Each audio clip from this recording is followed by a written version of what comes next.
everyone. This is Stephanie Mann at the Safe Kids Now show. And I'm sorry we had a slight delay there, but we're back on. And I am so pleased today to have a most important subject about what we're going to talk about with Terry Gatewood. He's the founder and CEO of the Blue Tiger Recovery. And he's a highly respected in the field of comprehensive sexual behavior disorder. And this is a very important topic because we have over 200,000 porn addicts in the United States right now, and 40 million Americans are regularly watching porn. So please welcome our guest today, Terry Gatewood. Come in, Terry. Good to there we go. All right. Can you hear me now? Oh, fantastic. Stephanie, thank you so much for having me on today. Because as you said, these are incredibly important topics for us to talk about in the community and certainly, from a educational standpoint, but also for us to be able to start having these conversations with our families in the community, because that's where really the magic happens, the change happens, but also that's where the threat also lies. So I think you asked me earlier about how did I get involved in such a... I did indeed. How did you get involved in this topic? And, when years ago, when I was going to grad school for clinical psychology, I knew that I wanted to go into clinical work and work with individuals and couples, so forth. But then I moved out from Oklahoma to California and decided to pursue an MSW, Master's in Social Work, and kind of work in more of an urban setting. And one of my first, I'm in recovery myself from addiction, and got sober in the LA area. And I was actually recruiting someone to talk more about the subject of sex addiction as it relates to other addictions. As a CSAT, which is a certified sex addiction therapist, the organization that certifies us and trains CSATs, it's called the International Institute for Trauma and Addiction Professionals. You may have heard of Dr. Pat Carnes, who has been a pioneer in the subject of the treatment of sex addiction.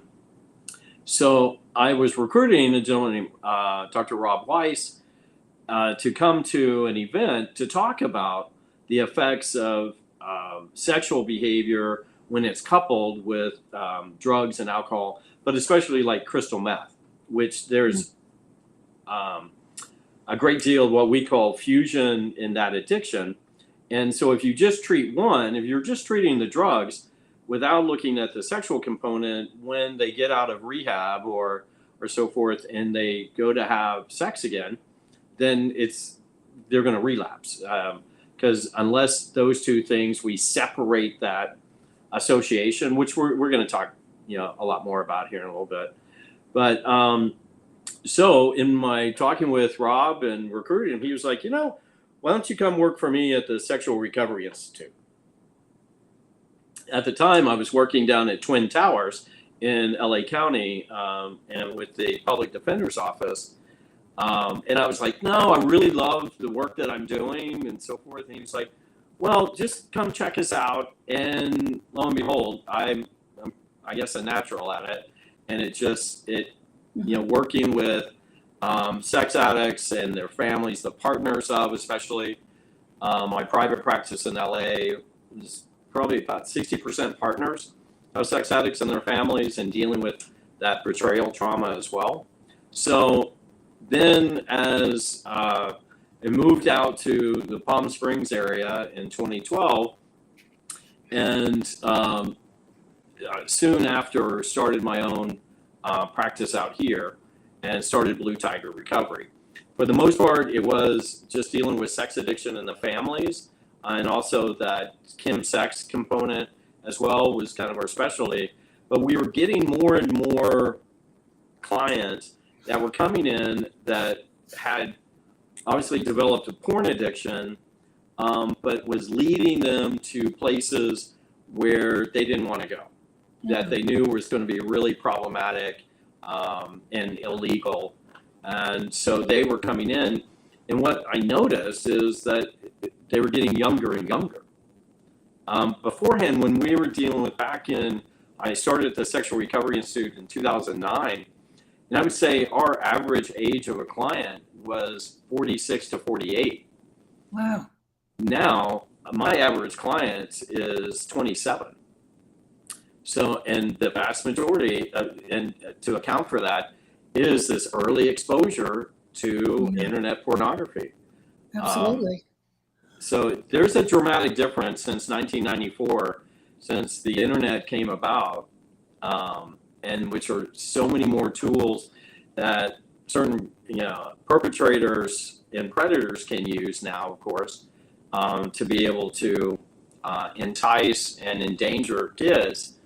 But it's also illegal porn and just as regular porn, legal porn is so much readily available that it's definitely a huge problem. I heard one expert tell me, and tell me if this is accurate or not, but he told me that if a young man starts watching pornography during puberty, they can become eunuchs or impotent. Is that correct? I would say eunuch that's a pretty strong. I could say that was the word he used. I did a talk with a bunch of sixth graders in the gym, and I did mention to them, excessive porn use, and especially coupled with masturbation, will eventually lead to erectile dysfunction. So I think that's where he was going with the eunuch piece of it. But I think for every guy, that was like, okay, that's a strong praise. But the interesting thing, because it's about intensity with internet porn, it's about that stimulation that and it's really difficult when comparing with real life. That's why it's so disruptive to relationships, because if a kid is starting, and by the way, and this statistic is a couple of years old due to COVID, some things that slowed down, but just last year they were saying the average age of young boys that first get exposed to some type of pornography is 8 years old. 8 years old. And so what we're seeing is when guys are exposed to it at that age, and even if they just slowly, if they're not doing daily or so forth, but by the time that they are an adolescent, they are so desensitized because it's just like with any drug. You have to do more and more of it to get that intensity, to get that same high. And believe me, especially for men, there is definitely a high from it. You get dopamine hits. Because think of it, as men, we are genetically designed to seek out, sexual mates, certainly for procreation and so forth.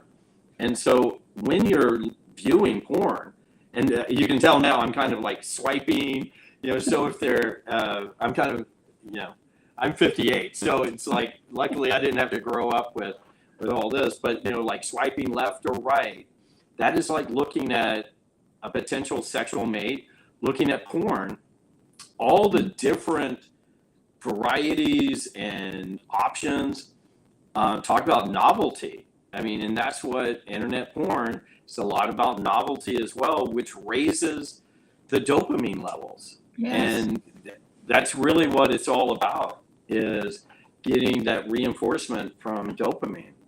And for that, go ahead.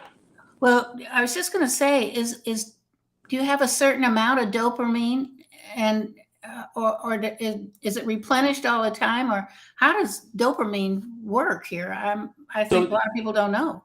Yeah, so think of dopamine as the feel-good kind of neurotransmitter. That Mhm. one, it's a big reward transmitter. Right. So there's been several studies that look at baseline dopamine levels. So let's just say if the homeostasis, let's just say is a 1, okay, across the board. Well, when you get a hug from grandma, oh, that feels good. So you get a little hit of dopamine. You Oh, see a beautiful sunset. Oh, this is great. Those little things that these pleasures in life, yeah, we get dopamine because, frankly, we're more likely not to harm ourselves the happier we are, right? So mhm. doing those things, our body is going to reward us. And so, like having a high caloric meal, let's say Thanksgiving, I think everybody can relate to you have that Thanksgiving meal, and everybody's like, oh my gosh, that was so good. And, mom yells, anybody want some more pie? And you're like, oh, I can't. Okay, sure. Well, you have this huge amount of dopamine that's released because having a high caloric meal, okay, great, you're going to be good for several days now. If you can't find anything to eat, obviously, unfortunately, that was never my problem. But so you get 2.5 times the normal level of dopamine for having that meal. I mean, that's where the term comfort food comes from, Right. right? Yeah. That comforting, that sensation, that's dopamine that is making you feel better. Sex, you get up to 350%, 3.5 times the amount of normal level of dopamine. Okay. That's really pretty high. I mean, 3.5 Okay. times, and that's even after 5 hours after ingesting or having an orgasm. Mm. Cocaine is 5 times as much. Wow.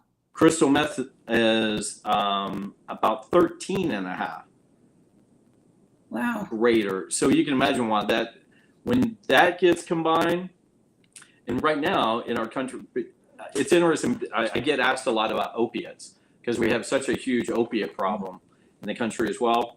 Yeah, heroin and opiates, and so they're not really known to be sex drugs. It's just not really too compatible.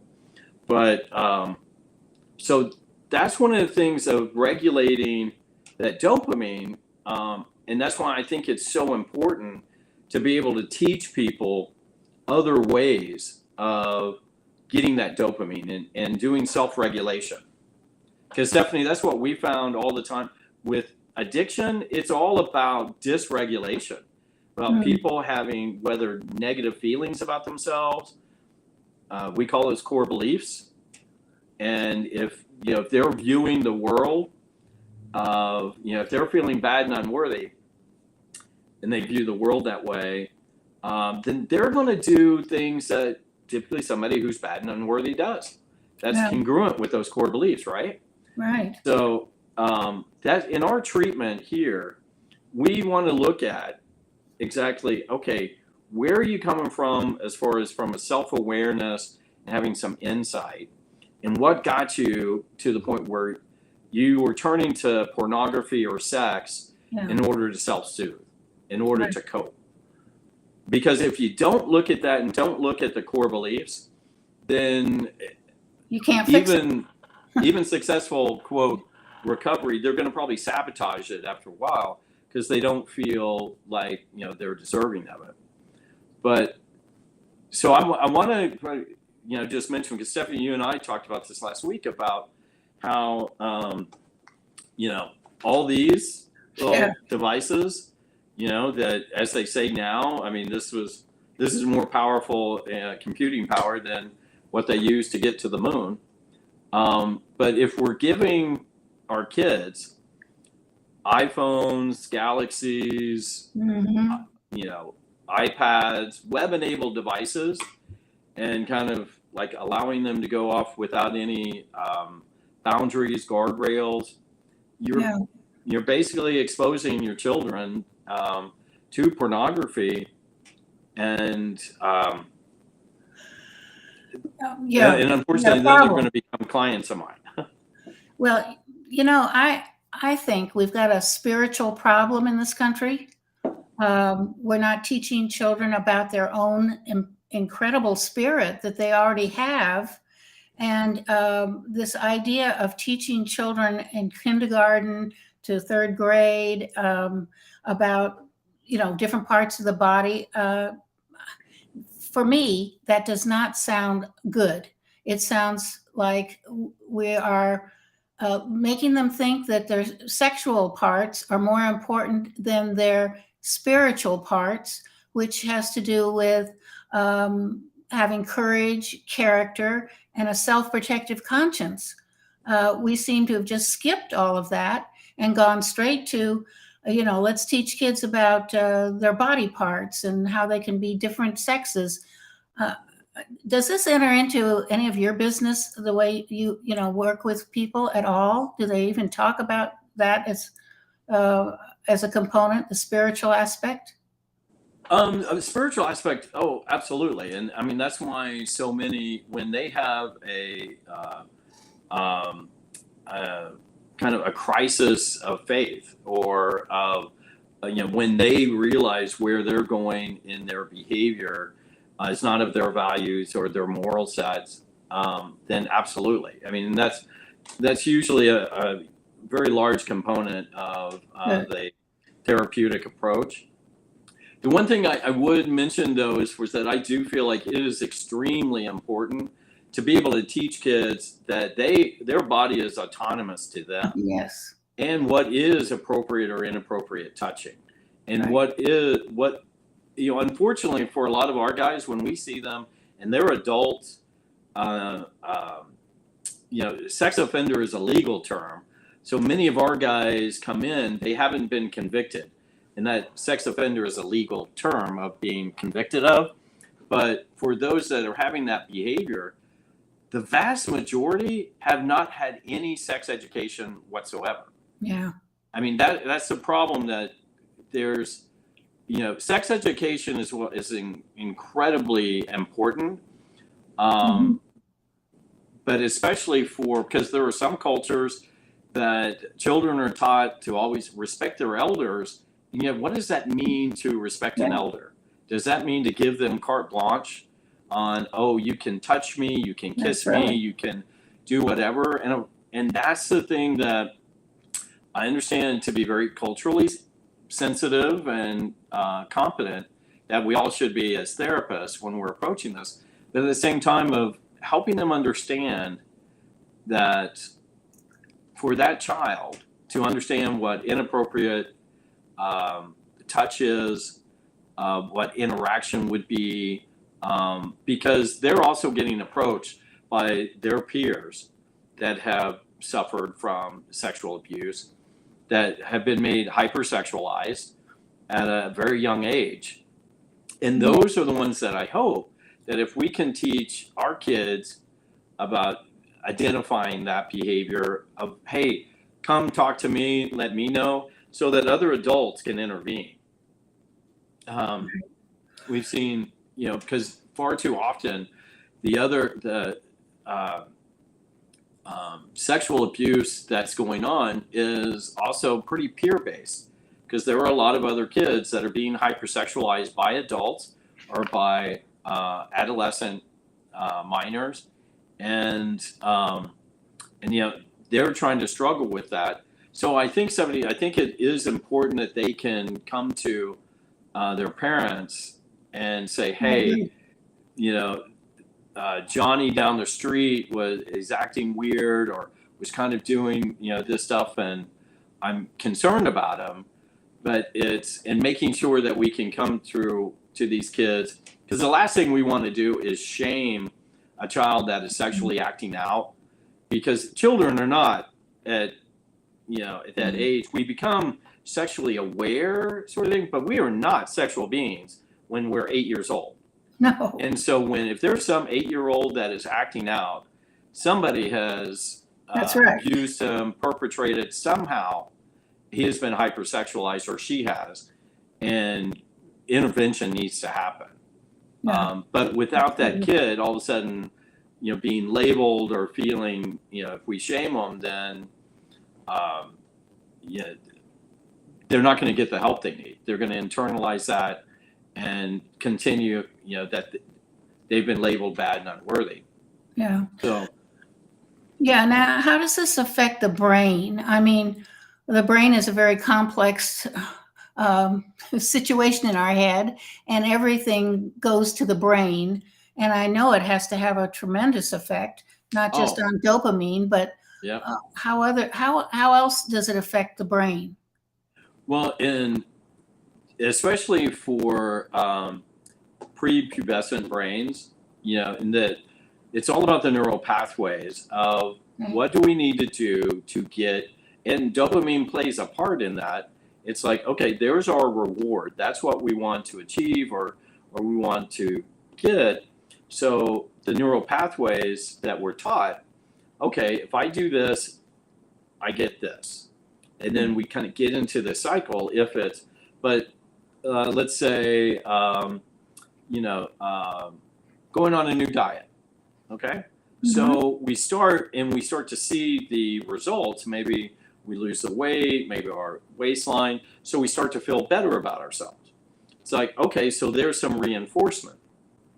But for the porn, to then what happens is the neural pathways of, okay, if I'm watching this, then, and I am, let's say, masturbating to that. But for this kid, all they're seeing is all of the stimulation, which is internet porn is highly stimulating. And they're being stimulated by these images. And they're actually starting to get, small hits of dopamine. And those neural pathways of that, oh, this stuff, you do this, you feel better. You feel distracted. You feel stimulated. And the problem that happens as they grow older and trying to engage into romantic or social relationships. I mean, if you grew up basically with porn as your guide of how to treat women, Oh, dear. yeah, I hate to say, guys, you're not going to be very successful. And the sad thing about it is, with the way that technology is today, most people aren't meeting each other, at church or at school or doing so. They're all on the apps, and they're all, this disconnect. It's interesting. The National Center for Missing and Exploited Children has a great suggestions too and they're all about what we call outer circle behavior. When we're treating sex addiction, it's really about harm reduction. It's not total abstinence from sex, because that's just creating sexual anorexia. It's basically being able to teach guys healthy sexuality. And if they have come to us because there's an accusation, or they've been arrested for they have possession of child porn, then what we have to do is first assess them for, do you have minor attraction? Yeah. And we utilize the ABEL, just ABEL assessment, which utilizes virtual response time technology, and to determine whether guys, and of course our program is gender specific for the addicts or offenders of males over the age of 18. And we can see from the ABEL whether they have an attraction from 5 or younger, 13 or younger, 6 to 13, 14 to 17, and which importantly though, if it's not considered deviant, I would say even expected or normal for there to be an attraction to 14 to 17-year-olds, because of fertility, health-wise, being able to, genetically, there's an attraction, so that, okay, she's probably going to be able to complete pregnancy and so forth. However, that should be quickly, let's say, contaminated by, oh yes, okay, she may be attractive, but underage, inappropriate, and so forth. And Right. that, for most of us, happens in a nanosecond, type thing. Right. But for others that have been desensitized, and A whole different story, isn't it? whole different story. Yeah. We need to take a break. Okay. And when we come back, we've got a question for Terry. And if you have any questions, we have the board on the side here that you can type your question in for Terry Gatewood. And we will be right back.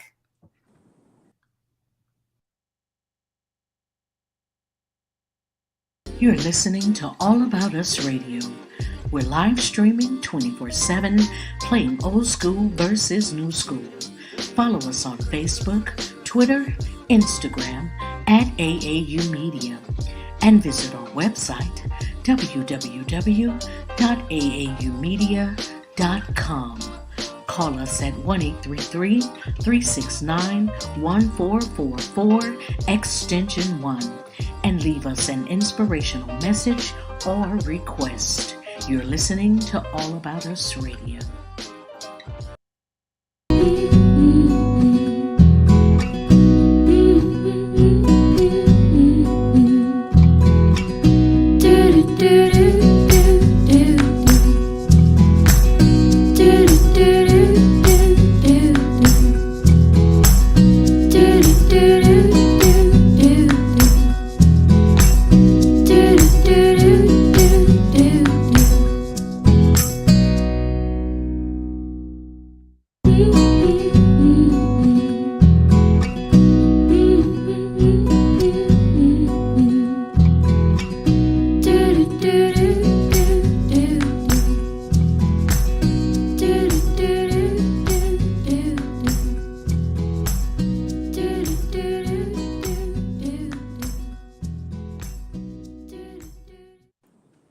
We're back, and we are speaking with Terry Gatewood, and he is the founder and CEO of Blue Tiger Recovery, and he's a certified sex addiction therapist. So I'm so pleased to have you to start this conversation because I just saw on the news a 10-year-old girl was murdered by a 14-year-old boy who wanted to rape and kill her. Where do you think this came into his head? I know maybe he's an abused child, but this is beyond the pale. What do we do about this? So I would definitely say, without knowing any of the specifics or details of this 14-year-old, it is definitely problematic when kids start viewing porn at such a young age. It desensitizes them. They begin to objectify other people, whether sexually objectify, dehumanize. I mean, porn can be incredibly dehumanizing. Yeah. And that to me is doing away with empathy in a way that, to me, that 14-year-old certainly lacked empathy for the 10 or 11-year-old, to say the least. And I don't know if he had a great deal of porn use. I would suspect that somewhere he had, because that's a pretty specific to want to sexually assault and then kill someone. There's definitely probably more going on in the mental health, with that child. Right. But it's definitely a problem that, porn in itself, and there's, a lot of folks that utilize porn and that can be, quote, in healthy ways or non-problematic ways. But the problem when, I just don't feel like there is any appropriate porn use for anybody under the age of 18. And I know others are going to start, and say, well, guys are going to start looking at porn at 14 or 15. And I get it. But if that becomes their go-to for their sexual expression and their outlet, I think it's dangerous stuff.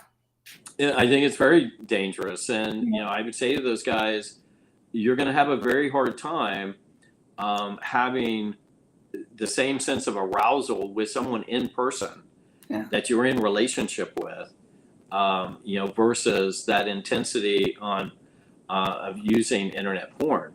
Now, and there's a lot of reasons why guys utilize porn, and some of those are because there are no performance issues or expectations, and if they're worried about being rejected or not being enough, and especially if they've been watching porn since a young age, maybe their anatomy doesn't match up with what they're seeing on screen, and they're feeling maybe inadequate or, again, not enough.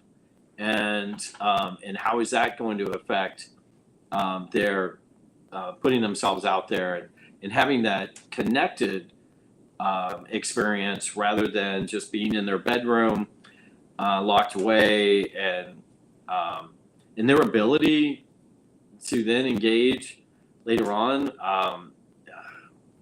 is so incredibly impacted. Yeah, absolutely. Well, Rebecca has a comment here, and she says, "Thank you, Terry. Perhaps we need to educate our children in advance, or is that a wise approach?"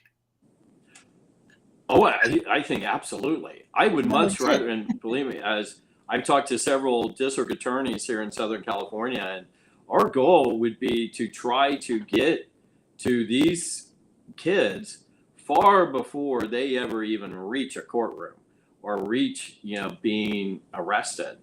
And so teaching them about kind of destigmatizing, because the more, I don't know about you all, but my experience with kids, the more that we make something taboo and say, no, you can't, then they're going to find a way about, like, okay, what is it they're hiding over here that seem, because they seem to really like it, type thing.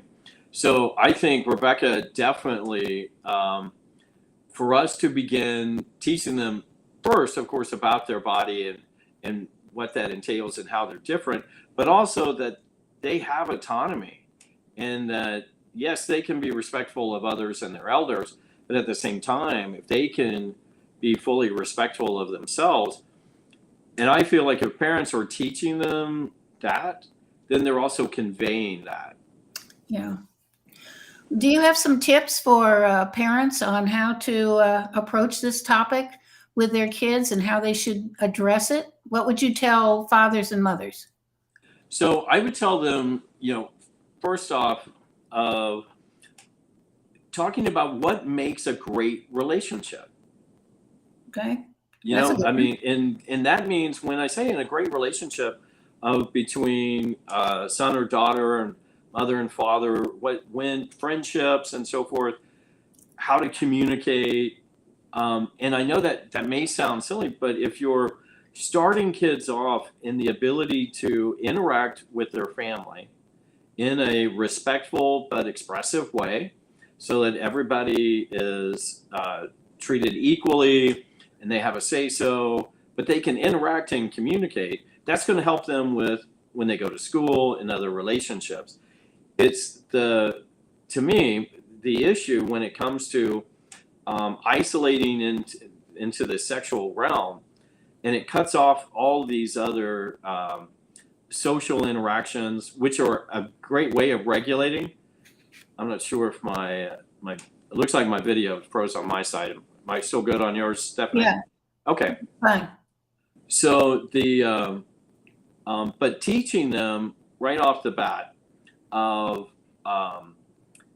the dangers of what's going on, pornography, that if their goal is to get married, have kids, have a family, that sort of thing, that is not the way to go, because it's, and I can tell you, it is highly motivating to tell boys as they get older, when they're teenagers, if you keep watching that much porn, you're not going to be able to sexually perform for your girlfriend or wives later on. That's How do they react to that? Oh, their eyes get super big, and they're like, "You're kidding me," and it was like, "No, not at all. Seriously, it can lead to erectile dysfunction, but even more so when you're watching something, that dopamine hit is getting paired with that, either that body part that action that you're seeing on screen. It's like Pavlov's dog. You're having that stimuli reinforced with the dopamine. So the dopamine is the biscuit, and the activity is like, the light or the buzzer. It's classical conditioning.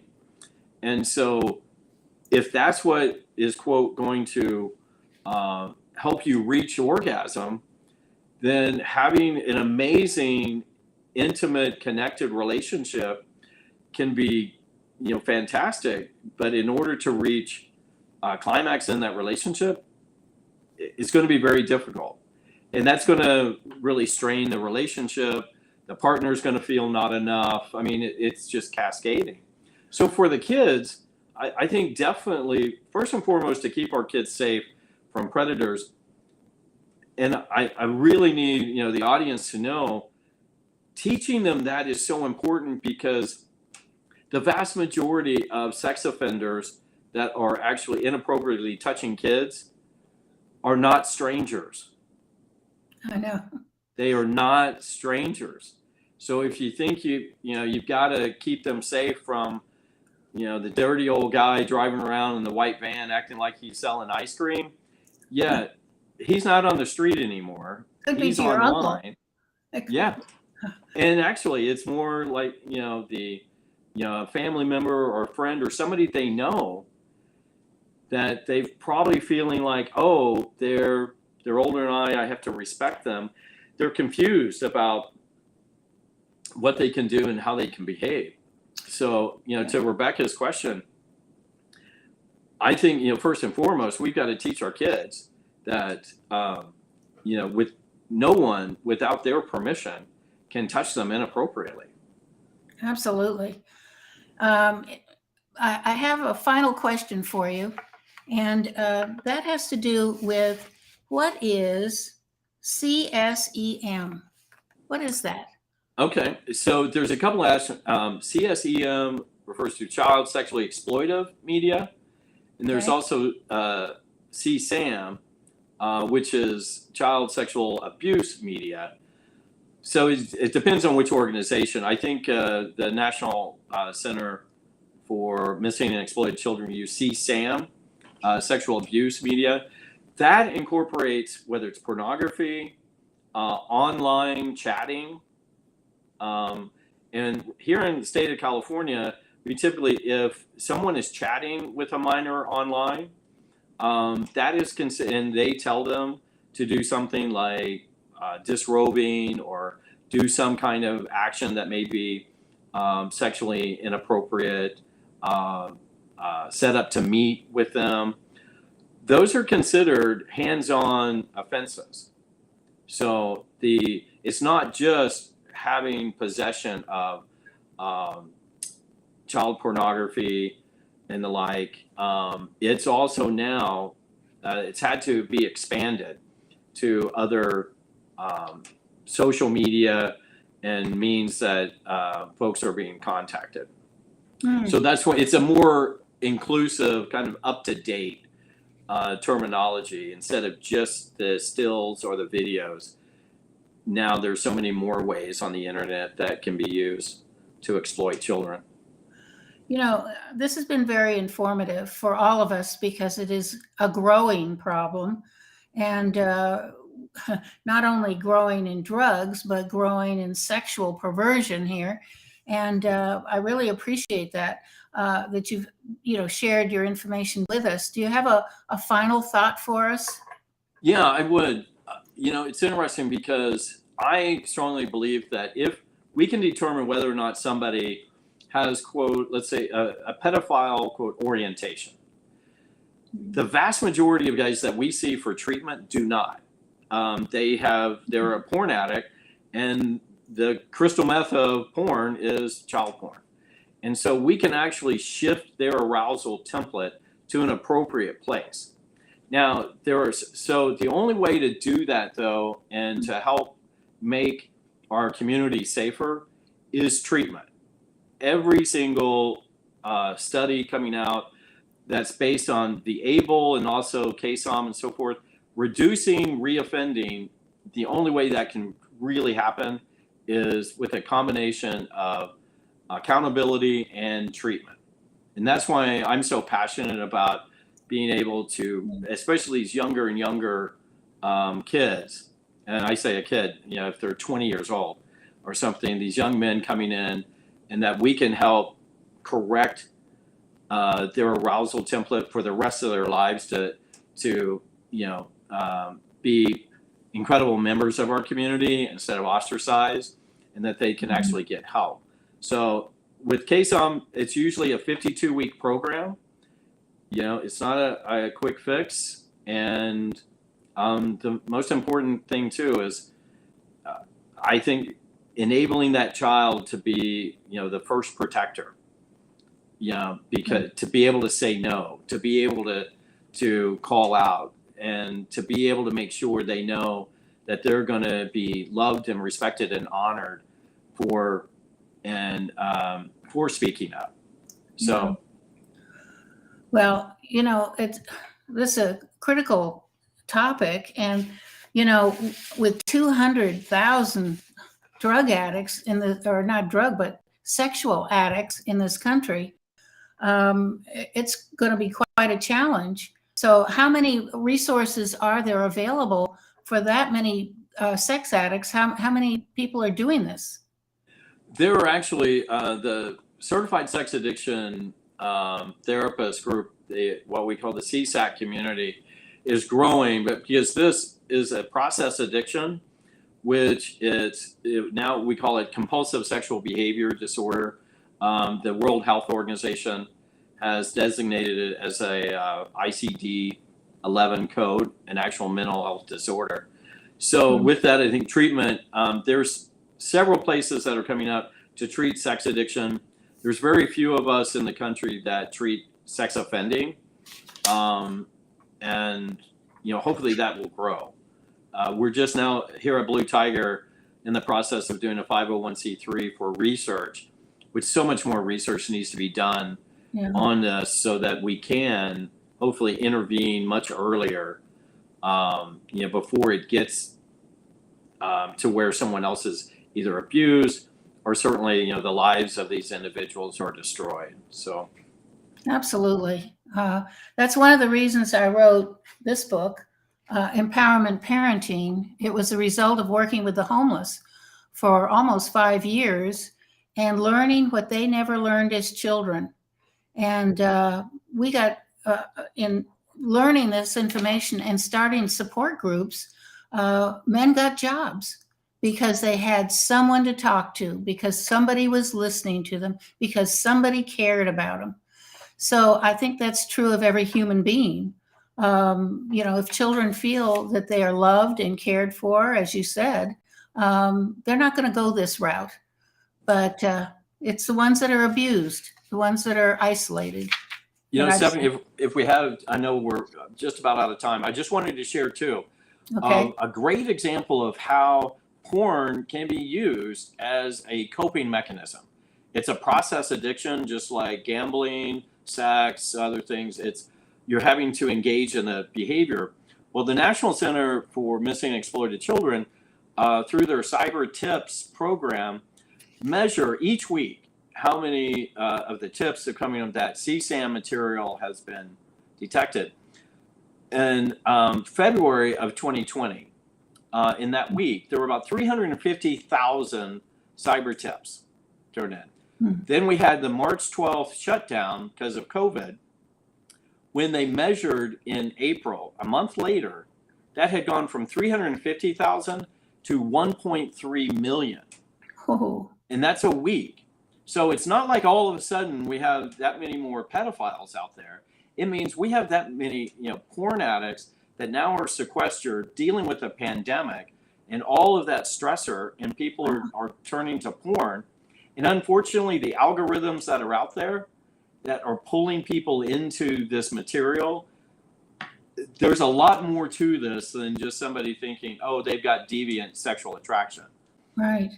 These algorithms that these companies have that can pull people in and make them, it's like giving them crystal meth, making them more and more addicted. So it's a very complex thing, but Stephanie, thank you so much for doing the work that you're doing to help make sure that our kids stay safe. And, you know, I would be more than happy, anybody out there that has any other questions or comments, or, you know, I'm always there, always here for anybody who has a need.